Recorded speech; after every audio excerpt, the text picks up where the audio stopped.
Welcome to History Adventuring. This is episode number 437. I'm Brad Hall, and today we're looking at why nobody wants to work anymore, and why that's always been true. Something that you'll hear over and over in history is that people don't want to work anymore. It's similar to children don't respect their elders anymore, and it's as true now as it's ever been. So if someone says that nobody wants to work anymore, or that children don't respect their elders anymore, it really is true. The anymore seems to imply that it's something new, but it's not. Anyone who has ever had a job knows that it has to be paid. Of course, there are people who volunteer and help others of their own volition, but mostly people need money in order to buy food, pay rent, etc. And so that attitude is a secondary motivation to get out there and work. And to understand this, we have to understand motivation.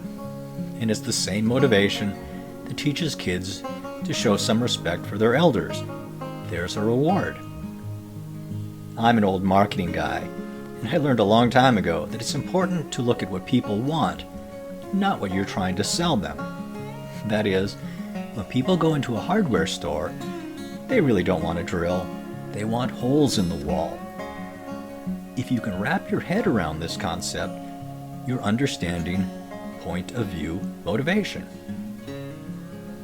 Speaking for myself, I liked the idea of making my own way. Getting a job and moving away from home gave me the kind of independence that I'd always dreamed of. I had a very strong motivation to get away because I grew up in Minneapolis, which has a climate that I hated, and moved to Phoenix when I was 19. And believe me, I was strongly motivated not to go back.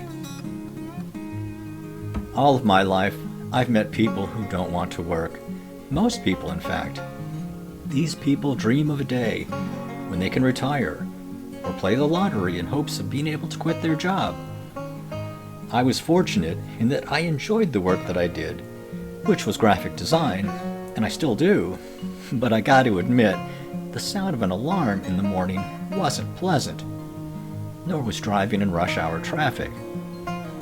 There was a popular song that said, "I don't want to work, I just want to bang on these drums all day," and I would have been happy to go just play golf or something else other than driving downtown over and over again. I've always had a fascination about how the world works, what makes people do what they do. In my teens and 20s, I read up on capitalism, how money works, what it's all about. I got to admit that I'm still working on figuring it out. I'm ultimately interested in history because that's where the stories are. And of course, I read from extreme to extreme, trying to puzzle it out. My reading list has included everything from Ayn Rand to Karl Marx, and I will continue my studies for as long as I can. And there's a library right nearby where I live, which is handy. This has been History Adventuring. I'll talk to you later.